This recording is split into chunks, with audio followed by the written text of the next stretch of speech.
8h11 em Campos, de volta com o Folha no Ar, otimizando aqui o tempo para a gente aproveitar esse agradável papo com a professora Simone Teixeira. Também difícil, né? Sendo Simone é boa, né? Chará da minha esposa, também professora Simone. A Simone Teixeira é doutora em Filosofia e Letras e professora da UENF. Só estou olhando aqui as imagens do centro de Campos, que amanhece nublado agora com 23 graus, conforme a gente falava, a previsão do tempo para hoje é de 29 de máxima. Ontem e hoje, segundo o Instituto Nacional de Meteorologia, a previsão ficaria realmente abaixo de 29, abaixo de 30 graus. Agora, para amanhã, o solzão está brilhando forte aí de novo. Tem muito trânsito agora aqui na área central. Ponte Saturnino de Brito, a Ponte da Lapa, por exemplo, tem um movimento muito intenso, principalmente Guarulhos Centro, mas também tem movimento no centro Guarulhos, nesse sentido também, mas tá fluindo bem o trânsito ali. São 8h12. Professor, vou direto com a professora Edmundo Siqueira, sim. Na bancada com a gente.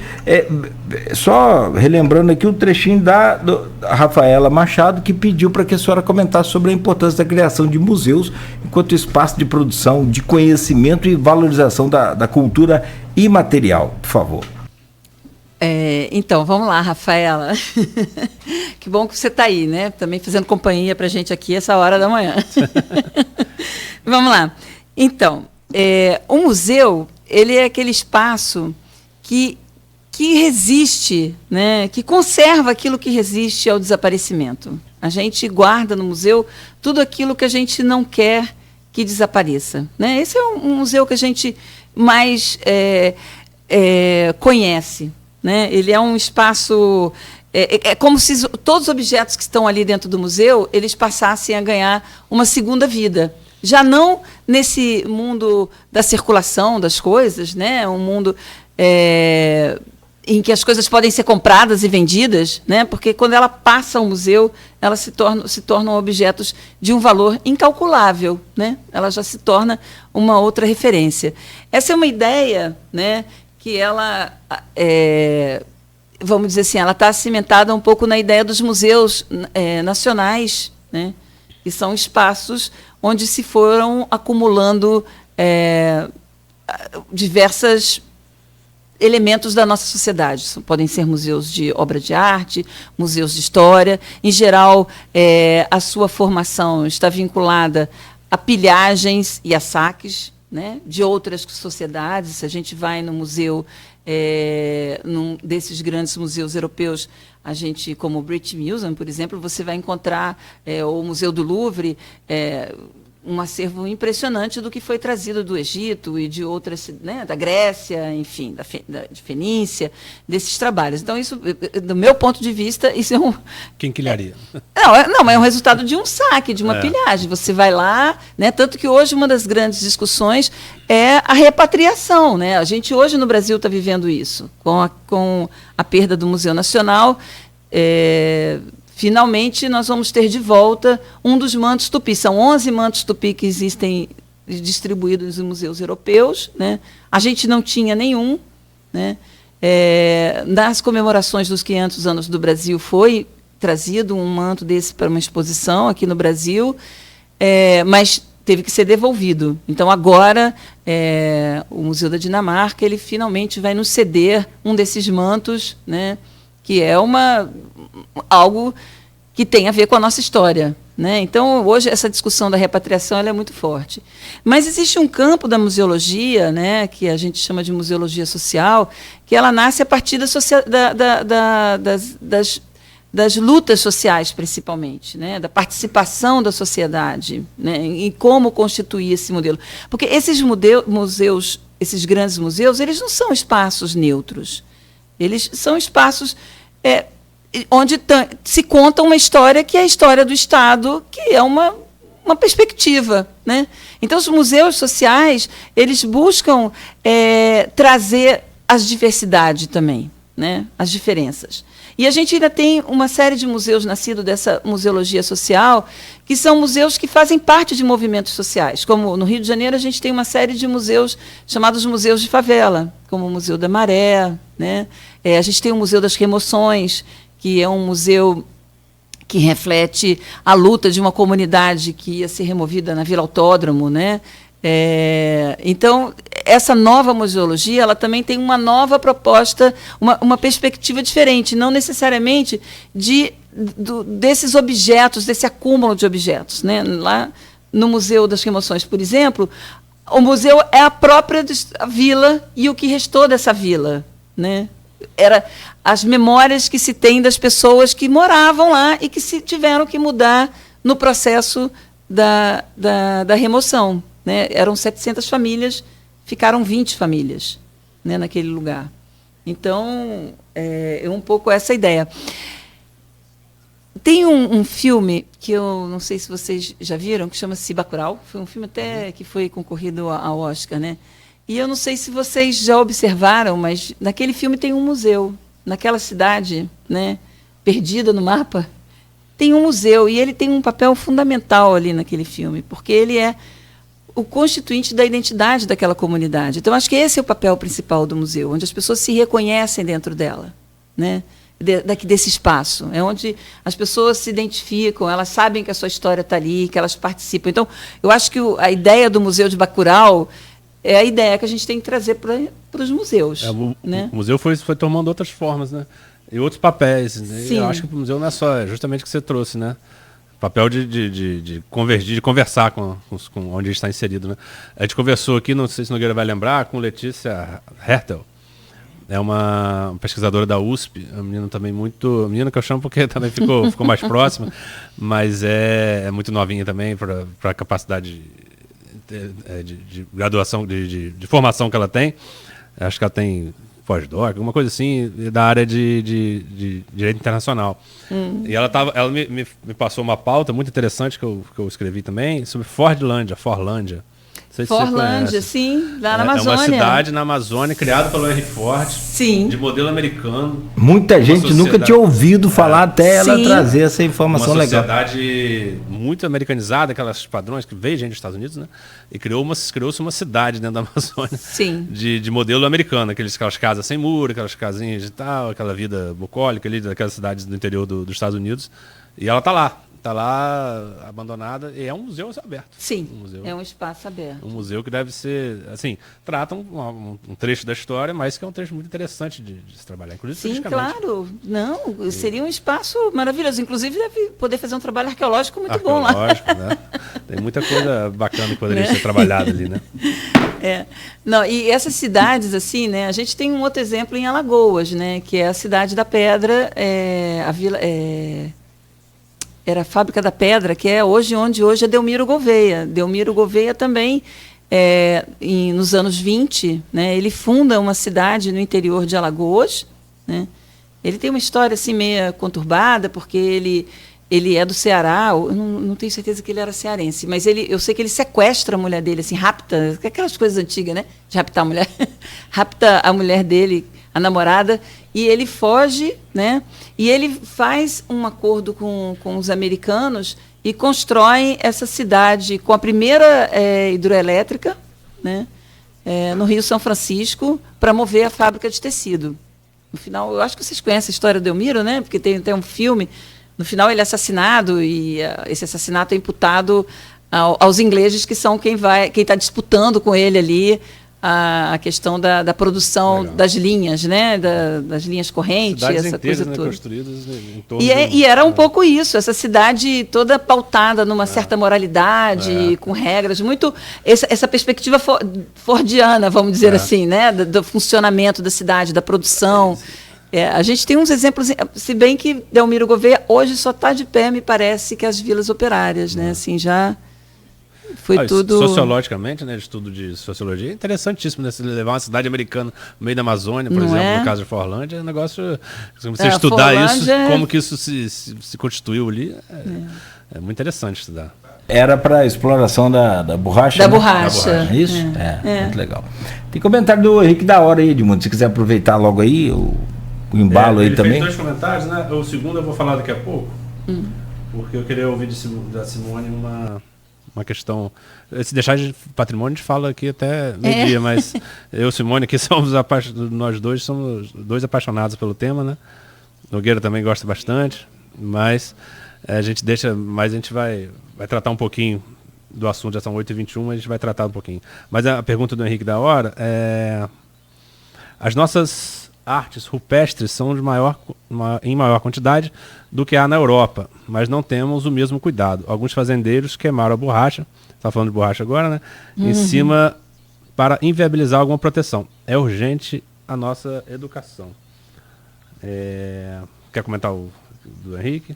Mas, gente, não é só as pinturas rupestres, né? A gente tem aqui, por exemplo, no Noroeste, quando eu fiz esse trabalho de identificação, nós identificamos uns fornos coloniais, né? E eram extremamente interessantes esses fornos, né? Então, a gente fez, inclusive a Silvinha Paz foi comigo nessa primeira vez que a gente foi lá. Fotografamos, medimos, né? A gente fez um desenho do que seria esse forno, inclusive saiu no jornal. Passaram-se uns anos, eu retornei ao lugar para ver as condições do forno e o proprietário tinha simplesmente passado o trator em cima, entendeu? Assim, porque aquilo estava dando problema, sabe? E chamava atenção, né? Então, a gente precisa muito de uma educação patrimonial nesse sentido. Aqui né? a gente tem muita retroescavadeira, né? As retro aqui são poderosas. O negócio aqui é tenso. Que as pessoas entendam, né? Tiver alguma casa aí para... Que isso é uma vantagem, não um prejuízo, né? Se tiver algum patrimônio para tombar, a retroescavadeira entende que é com ela. Tombar literalmente. Né? Ela vai e tomba. Exatamente. Só que aí é literal, não é figurativo. Exatamente. Né? Isso é uma tristeza, gente. Uma tristeza muito grande, porque assim... a pessoa destrói aquilo que poderia ser uma grande vantagem para ela, porque se ela se apropria daquilo, se ela resolve, ela pode transformar aquele lugar num lugar de visitação, de outras atividades com os colégios que estão ali. E, na verdade, olha, nessa época nós identificamos 4 fornos, né? E um estava bastante destruído, o outro era no quintal da casa de um senhor. Quando eu voltei também, ele já estava parcialmente destruído. E ele foi destruído porque, quando saiu no jornal local que aquilo era um forno, não sei o quê, ele havia viajado, o pessoal invadiu para ver se tinha ouro lá dentro. Então, existe vários níveis de problema, né? Assim, o proprietário que quer se livrar daquilo, porque aquilo... Pode ser que chegue um órgão querendo impedir dele fazer alguma coisa, chegam as pessoas que querem ver, sabe, se tem ouro lá dentro, enfim. É uma série de problemas que eu acho que é uma falta da gente trazer os alunos, educá-los nesse sentido, dizer que a importância desses bens, né, para que essas coisas não se repitam dessa forma, né? E aí o patrimônio rupestre também é vítima de pichação, por exemplo, né, que é outra... Simone está falando de patrimônio. A gente tem muitos patrimônios em Campos, você citou aí. Você anda aqui no centro, você vê, né, tantos patrimônios arquitetônicos, tanto patrimônio material e imaterial também. Você vai no mercado municipal, por exemplo, que a gente pode tratar um pouquinho também rapidamente sobre isso depois, mas você vê muito de cultura ali, de patrimônio. A gente perdeu a Santa Casa a Igreja Mãe dos Homens, para virar um estacionamento, um prédio belíssimo, fantástico, simbólico. O Banco do Brasil antigo, que é do lado onde ele é hoje, ali na praça também, era sensacional. O Correios, enfim, tantos, o Trianon. A casa, aquela Trianon que antigo, tinha as águias, unindo as águias, né? Que hoje é um edifício. Isso hoje é um edifício. O Hotel Flávio agora é recente, para virar um estacionamento. Tantos estacionamentos em Campos abertos sobre patrimônios, né? E eu vou repetir aqui, eu já falei umas 4 vezes, vou repetir. Se você chegar no centro do Rio, olhar para o Teatro Municipal e falar assim, vamos construir um estacionamento aqui no lugar do municipal, eu acho que não ia dar certo, né? E aqui parece que dá, infelizmente. Mas eu vou tratar de 2 patrimônios especificamente com você, até pela relação com a UENF, um deles, que é o Solar dos Airizes e o Solar do Colégio. O Solar dos Airizes, eu tenho um livro escrito sobre ele, enfim, tenho o meu patrimônio de estimação de xodó aqui. Ele está passando por possível salvamento. A prefeitura colocou 2 milhões e alguma coisa ali para fazer sobre a cobertura e fazer um escoramento das partes mais críticas. Enfim, tentar deixar ele de pé até que o recurso de parceria com a Ferroporte, uma empresa do Porto, faça ali a intervenção maior. Existe um condomínio que está sendo inaugurado também em volta do prédio, né? Que não pode usar o solar, obviamente, tombado no momento federal, a pedido do próprio proprietário, inclusive, em 1940, dos primeiros tombamentos do Brasil, primeiro de Campos, federal, né? O Solar dos Arizes, ele tem uma importância, uma relevância não só pelo arquitetônico, né, pelo local que ele está, e também pela relação econômica de cana-de-açúcar com Campos, mas ele abrigou uma pinacoteca sensacional. Ele visitou a biblioteca. Mário de Andrade de Verequi, várias pessoas visitaram o Solar dos Arizes por causa do seu acervo, né? O que tinha ali dentro do Solar dos Arizes. É uma coisa incrível ali, o que foi feito ali dentro do Arizes. Então é essa vivência, essa que a gente deve preservar e trazer isso, né, como memória, entender essas questões. Mas eu queria ouvir de você, ali do Solar dos Arizes, se a gente conseguir restaurar ele hoje, vamos supor que amanhã ele está completamente restaurado. Se ele não tiver uso, daqui a 10 anos ele está destruído de novo. Exatamente. Então o uso do patrimônio é o nosso principal... Deveria ser, obviamente precisa ter preservado para isso, mas o uso deve ser o nosso principal preocupação. Como você vê o uso de um solar daquele se finalmente for restaurado? Existe possibilidade de Museu do Açúcar, Museu da Energia, Museu... Eu tenho uma visão um pouco diferente. Eu queria fazer ali um museu da população escravizada, um museu que trate dessas questões, um museu que trate a própria proximidade dele com o Rio, trazer essa questão do Rio Paraíba, ali, a importância do Rio na construção do Museu do Paraíba, o Museu do Escravizado, enfim, algo que traga essa relação das pessoas que formaram e criaram Campos. Não só da visão do colonizador, né? Que a gente costuma ouvir, a visão da sociedade campista. Queria ouvir você em relação a isso. Eu realmente, sim, não teria em mente uma proposta, mas eu acho que essa sua ideia, principalmente, né, eu acho que trazer a questão do Paraíba, porque você pode, por essa via da perspectiva natural, né, desse ambiente, trazer uma série de reflexões, trazer os grupos sociais, né? Assim, se você pega mais o mote, por exemplo, do Rio Paraíba, como um curso de água, que ele traz uma história dentro, né? Ele arrasta essa história nas suas águas.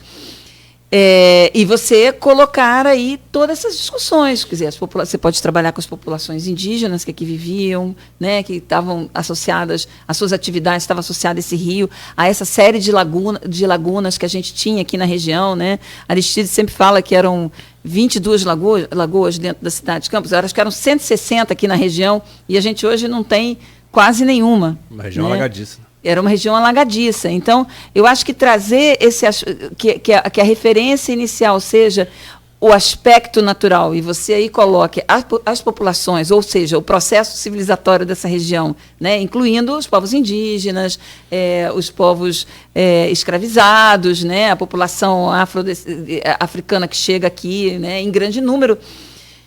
Eu acho que isso pode ser um espaço bem bacana. Agora, a gente poderia ter mecanismos também de recuperar, pelo menos, o acervo, não sei se isso é possível, né? Mas, por exemplo, o acervo do Alberto Lamego. Alberto Lamego. Então, o que acontece?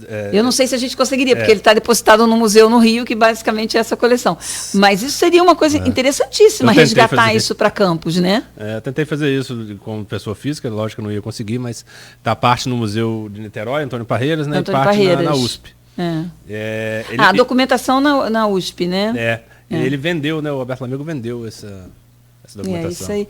Mas a prefeitura poderia... Mas pode. Fazer uma proposta também de compra, né? Aliás, a Pedra-Mó da Vila da Rainha, ainda na Vila da Rainha de Campos, eu tentei trazer ela também, que está lá em Recife. Está lá em Recife. Tentei trazer ela por via do nosso deputado na época, Cristino Auro. A gente fez uma lei, eu escrevi a lei para pedir a ele colocou lá. Aliás, chegou até um e-mail agora esses dias para mim, falando que foi arquivado. Porque não deu certo, o pessoal do Nordeste não deixou. Mas a gente estava falando disso, repatriação é uma coisa muito complicada, é muito difícil a repatriação. Muito difícil. Infelizmente, a gente tem essa dispersão do material aqui de Campos, e agora para poder repatriar. Então, assim, esse seria o estado ideal. Ideal por quê? A gente olhando a documentação na época, porque eu pesquisei no arquivo Noronha Santos, né, há um documento do Lúcio Costa sobre o tombamento do Arizes, em que ele diz que aquela casa não vale nada. Ele diz que a casa não tem a menor importância, mas que a pinacoteca e a biblioteca tinham grande importância. Então, deveria ser tombada em função do que havia dentro da casa. E, na verdade, o que tinha dentro da casa saiu da casa e a gente ficou com a casa e não conseguiu manter. Então, aliás, assim, seria muito icônico, né, se a gente consegue trazer alguma coisa que era original da casa para que estivesse ali. Eu acho que isso é uma ação bastante significativa, né? Aliás, vale lembrar que a sociedade campista, na época do Lamego, achava que aquilo ou era falso ou era sem valor. Campos sempre valorizando seu patrimônio, né? Para dizer o contrário. São 8h31, Simone, eu sei que você precisa dar aula agora às 9h na UENF, mas eu queria só ouvir você, botar você em maus lençóis agora. Ai, meu Deus. Ouvir você sobre essa questão do solar do colégio e nessa relação da UENF com recurso e tal. Eu sei que você não teve participação ali direta, mas você como professor da UENF, como que foi a sua visão em relação a isso? Relembrar, botar o ouvinte na mesma página aí, o solar do colégio recebeu 20 milhões do governo do estado, em parceria com a prefeitura e a LERJ, para recuperar o seu prédio e digitalizar o seu acervo, né? E foi entregue ao UENF, a UENF aceitou, na época do reitor Raul Palácio, aceitou fazer essa intervenção e, por diversos motivos, atrasou bastante o início da obra, da intervenção, de toda a aplicação do recurso. A Rafaela me relata sempre sobre isso e fala que está andando a passos curtos, mas está andando. E como é que a sociedade, a comunidade da UENF está vendo isso, viu isso, né? Você como professora atuante, influente lá, e como é a sua visão particular em relação a isso? Eu acho que tem uma certa, pelo menos de algumas pessoas que eu conheço, e a minha também, uma certa indignação, né? Assim, pelo papelão que a universidade acabou fazendo nesse traspasso dos recursos, né? Eu vi, inclusive, que o arquivo recentemente ganhou um edital da FAPERJ também, né? E isso me deixou muito feliz, porque, quer dizer, eu acho que é uma verba que eles vão poder usar sem ter que passar por todos esses problemas que passaram, né? Assim, na verba para a capela. Só para a capela? Por enquanto, sim. Tem outro, tá em recurso ainda, o maior. Bom. Então, beleza, mas já é alguma coisa, né? Agora, eu só espero que a universidade, eu não posso responder pela universidade também, mas assim, como cidadã principalmente, eu só espero que a gente, como instituição pública, consiga responder a isso de forma adequada, né? Sem caminhos tortos, né? Que a gente procure fazer isso da melhor forma possível. Eu acredito, né? Assim, a gente está com uma nova administração na UENF, com uma nova reitora. A Rosana é uma pessoa muito séria, né? Assim, e eu acho que ela vai ter todo o interesse de facilitar isso, né? O meu ponto de vista, né? Não posso dizer porque eu não estou acompanhando, né? Mas eu acho que a equipe que hoje ocupa a universidade, ela tem uma outra perspectiva, e acredito que eles vão atuar com bastante seriedade nessa questão, né? Nogueira ficou muito satisfeito com o Raul na negociação do colégio. Né? Principalmente quando ele saiu da reitoria. Principalmente quando ele deixou a reitoria, mas ainda se engafifou de ser fiscal da obra lá. Ninguém merece também não, né? Eu acho isso sinceramente um pouco... Se faltou despropósito. Documento da prefeitura, mas faltou boa vontade para resolver isso aí, ninguém pode negar de forma nenhuma. Eu acompanhei bastante de perto esse assunto, fui na reunião lá na ERJ, lá com a Rafaela, Raul, Vladimir. Me parece que o que eu tenho de percepção ainda hoje, que me parece que o Raul não entendeu a dimensão e não entendeu por que aquilo deveria ser feito, como deveria ser feito. Ele ainda batia na tecla que a prefeitura queria impor alguma empresa, não tinha nada disso. Isso morreu há 2000, enfim, mas é um assunto que não está superado, porque o recurso não está aplicado totalmente ainda, está andando, mas é um assunto que a gente deve sempre trazer para poder alertar aí, que é também um patrimônio fundamental. O solar do colégio tem extrema relevância.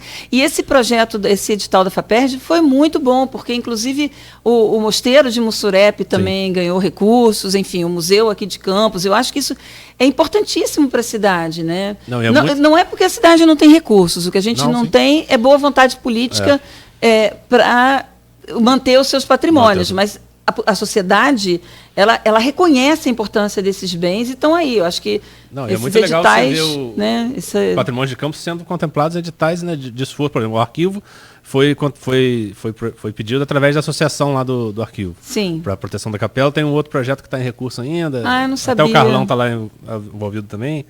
Muito bem. Da UENF e tal, para a gente tentar, eu também ajudando muito pouco, porque perto desse pessoal aí não dá para competir, mas tentando que isso seja resolvido para poder o outro recurso entrar. Mas a da Capela já está, e do museu também, com a Graziela lá, já, com o pessoal da UF, também já foi aprovado, muito legal ver muito os patrimônios bom. sendo...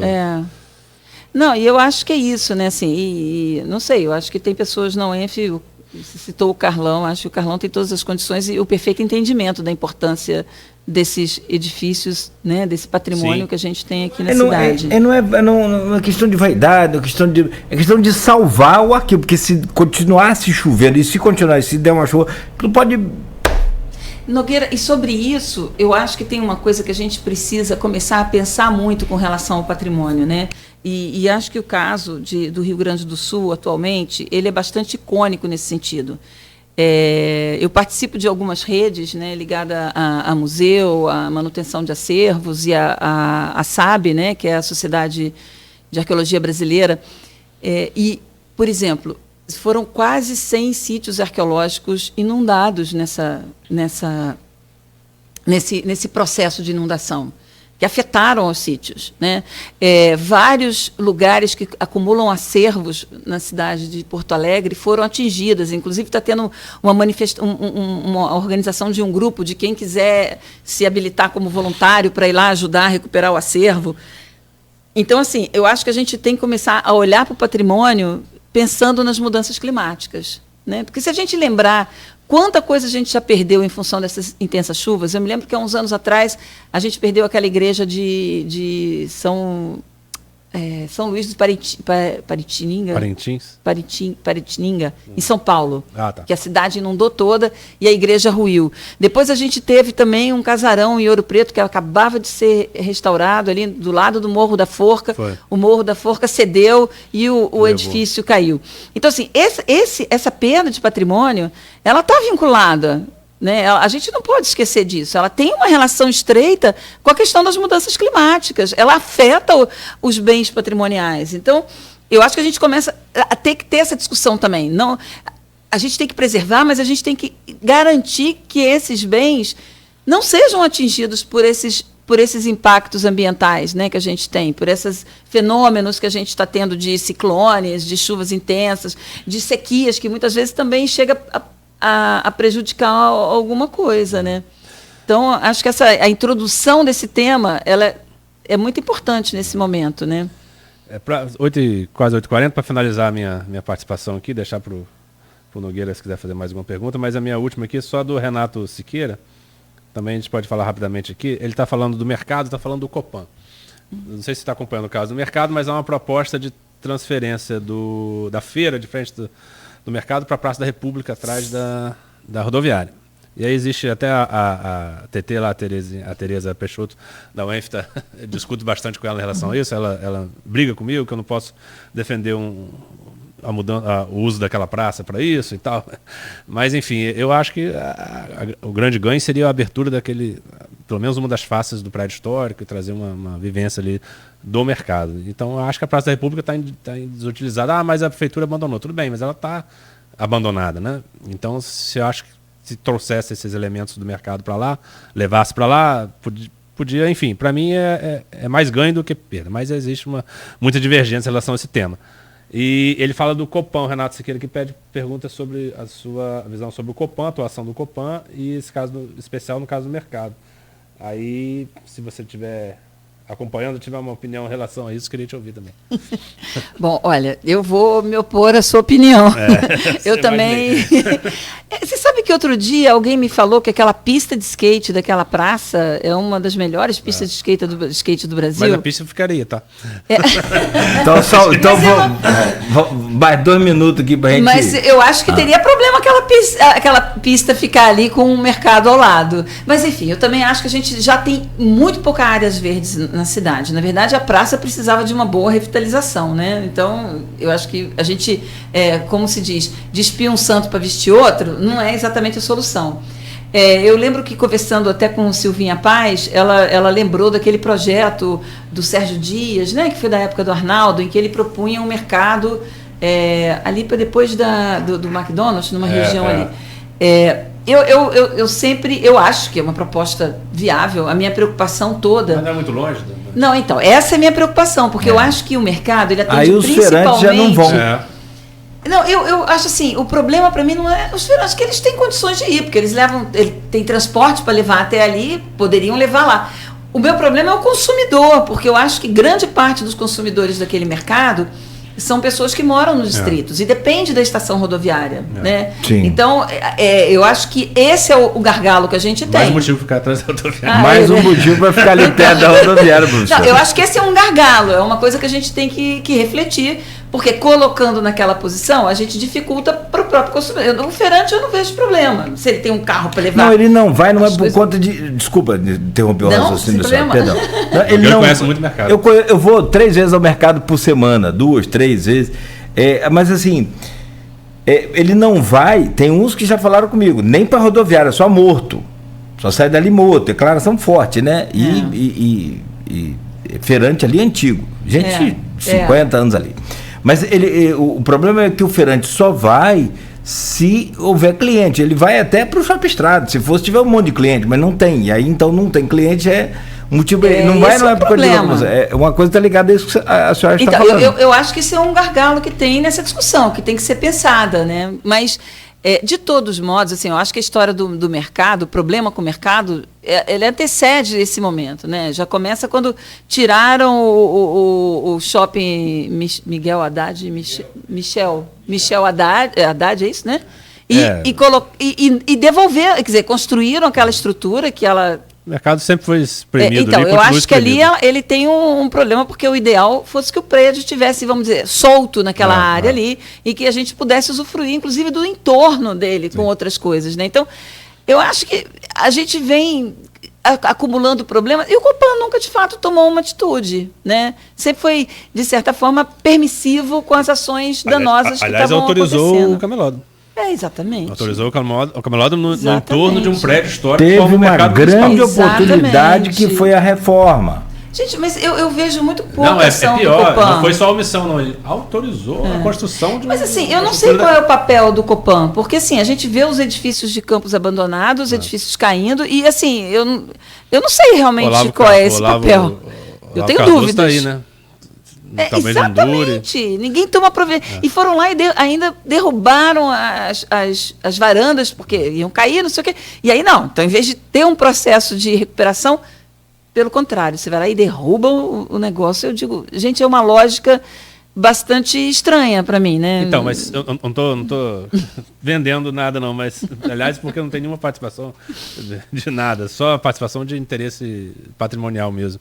Mas se abrir uma das faces do mercado municipal, criar ali um boulevard de convivência e tal, interligar com o Parque Alberto Sampaio, levar uma nova estrutura a 250 metros dali, criar uma rua que é Barão de Amazonas ali, Barão de Amazonas, né? Nome de rua, ali do Barão de Amazonas, Barão de Amazonas, passa o hotel, né? Não, que ligar o Praça República ao mercado. Sim, Barão de Amazonas. Deixá-la fechada ali, um calçadão também de comércio, fazer essa interligação 250 metros do local que é hoje. Construir um banco de alimentos, inclusive. Vocês devem conhecer a proposta do banco de alimentos, que é da ONU Mundial, que é de desperdício de alimento, criar para distribuir. E criar uma estrutura do mercado, repito, a 250 metros dali, atrás da rodoviária, numa praça que já está descaracterizada bastante. A rodoviária descaracterizou aquela praça não era assim. A rodoviária é a principal fonte de descaracterização daquela praça. Então, assim, acho que o ganho é mais do que eu entendo a posição de vocês. Mas eu estou querendo discutir isso de forma mais... trazer o advogado do diabo aqui. Não acho que o ganho é maior do que as perdas ali? Então você me coloca numa situação... Bom, a princípio, eu acho que a gente deveria... O problema é que é muito densa a ocupação do centro. Então, assim, as opções ficam muito pequenas mesmo, né? E eu confesso que eu falei isso para a Silvia. Eu falei, Silvia, eu acho que lá é muito longe, né? Recuperar essa proposta do Sérgio Dias. Pensando nas pessoas que geralmente transitam caminhando, né? Acho que deve abrir discussão um pouco mais, né? Exato. Tem muita coisa que deve ser trazida ali, realmente. Enfim. Não é simples. Nogueira 8h45. Claro, a gente tem que aproveitar mais o tempo da professora Simone aqui, e quem sabe a gente... Na questão de convencê-la, de colocar assim, algumas informações para talvez você formar a sua opinião baseado nessas outras informações, mas não tenha dúvida de que a gente também aqui, e aliás, eu me lembro que foram 33 entrevistas, se não bastasse uma, nem duas, foram 3 entrevistas com cada pré-candidato e depois com cada candidato para a eleição de 2020 em Campos a prefeito. E assim, a gente... Claro que aí dentro daquelas normas eleitorais, com tratamento equânime, com tudo direitinho, com tempo certinho, mas tinha um tema que a gente não abria mão. Parque Público de Campos. O senhor vai fazer? O Parque Urbano. O Parque Urbano, gente, né? O Parque Florestal. Tanto espaço ainda na cidade. Tem a proposta. Fulano de tal. Cláudio Valadares veio aqui e falou que está praticamente certo. Vai inaugurar o portal agora. Aonde que seria esse parque? Queimados. Queimados ali dentro. Ali em frente. Gente, seria maravilhoso. Um espaço seria maravilhoso. Excelente. Então, assim. Diz ele que está quase. A gente Sério? também não pode ser condenado por acabar com um pedaço de uma área verde, porque a gente defende o verde também, a gente defende esse parque urbano, e eu acho importante. Só que assim. Eu acho que a Praça da República não é um parque urbano. Existe outros lugares que deve ser feito. Primeiro Não estou defendendo derrubada de árvores, não, mas. Não, o primeiro, assim, ele pode ser um pedaço, é um espaço verde, sem dúvida, importante. É histórico também, foi Praça do Imperador, não foi o nome dele, depois ficou. Mas qual a utilidade dele hoje, se não para alguns cracudos ali? Você lembra da Praça São Salvador? Também o fim que foi dado para a Praça São Salvador foi terrível, né? Terrível.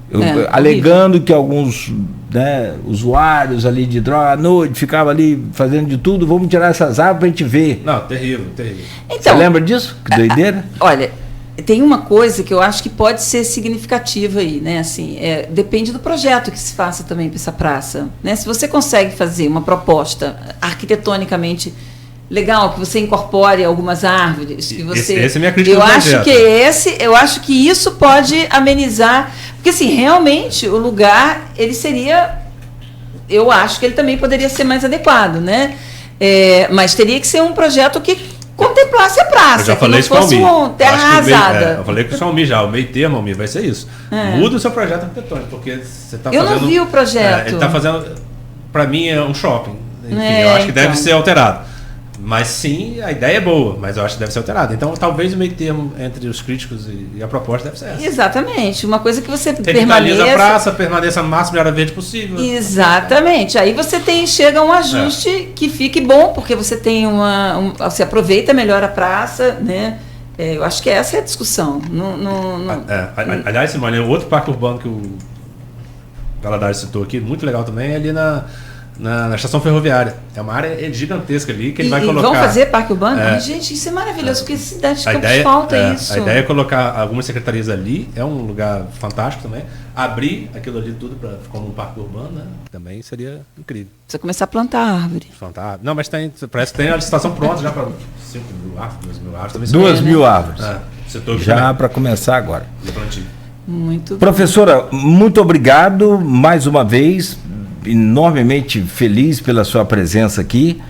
Vamos torcer para que não demore o retorno, né? Quem sabe formar uma bancada maior aqui com outros convidados também, com sua participação, desde que não atrapalhar a natação. Atrapalhar a aula até pode um pouquinho. Mas eu tô coberta até chegar lá, não vai ter problema não. Mas não queremos de forma nenhuma atrapalhar em nada, pelo contrário, queremos aproveitar o seu conhecimento e trazer esse conhecimento e colocar aqui esse conhecimento para a nossa população, para os nossos ouvintes. Que assim, eu tenho muitas, desde cedo no rádio eu cobrei muito, eu nem sabia que era o nome que se dava a isso, pertencimento, agora com a modernidade toda aí, né? Agora, então eu estou no ritmo também, precisamos de ter pertencimento da nossa cultura, mas eu não acredito em nada que se faça enquanto não houver a nossa história no banco das salas da rede pública municipal de forma efetiva. Eu vou até mais longe, vou até mais radical. Precisamos colocar umas fotos nas paredes das creches dos nossos patrimônios, porque essas crianças vão naquelas mensagens ocultas, daquela coisa, né, que você vê, não tem esses... Como é que é o nome desses caras que faz o quê? Subliminar, né? Subliminar, que eles veem mensagem subliminar até em desenho até em desenho do Pica-Pau, aquelas brigadas. Não, isso aí é coisa do demônio. Então vamos lá, vamos fazer uma mensagem subliminar do bem, pode falar assim? nas creches, vamos colocar lá uma foto do Solar dos Aris, que é a Paixão de Edmundo. Vamos colocar a foto da catedral, vamos colocar, enfim. Eu acho que começa ali. Eu sou meio radical com isso. Sempre cobrei, Edmundo já também avançou mais um pouco, levou até para a Câmara para virar uma lei. Também, mas não mandou, mas é fundamental. Não é? Eu acho que é fundamental o trabalho de educação patrimonial também, né, nas escolas. Eu acho que isso é... Aliás, tem até uma pergunta da Mônica, amiga também, em relação a isso. Mas não vai dar tempo pra gente... Só para dizer, a gente todo ano oferece, né? A gente tem um trabalho de formação continuada de professores, num projeto que a gente tem na UENF, justamente no tema de educação patrimonial, como trabalhar, a gente tem publicação nessa área, porque para a gente é muito importante justamente como que os professores podem se apropriar desse conhecimento e dessa metodologia e replicar isso nas salas de aula, né? Acho que essa é um pouco a ideia. Acho que é por aí. Mas, eu gostaria de terminar, de agradecer gratidão. Principalmente a vocês, mas também assim, a Rafaela, ao Renato, ao João Siqueira, que estão de manhã cedo fazendo pergunta. Tem o Renato também. O Renato, exato. São todos seus fãs.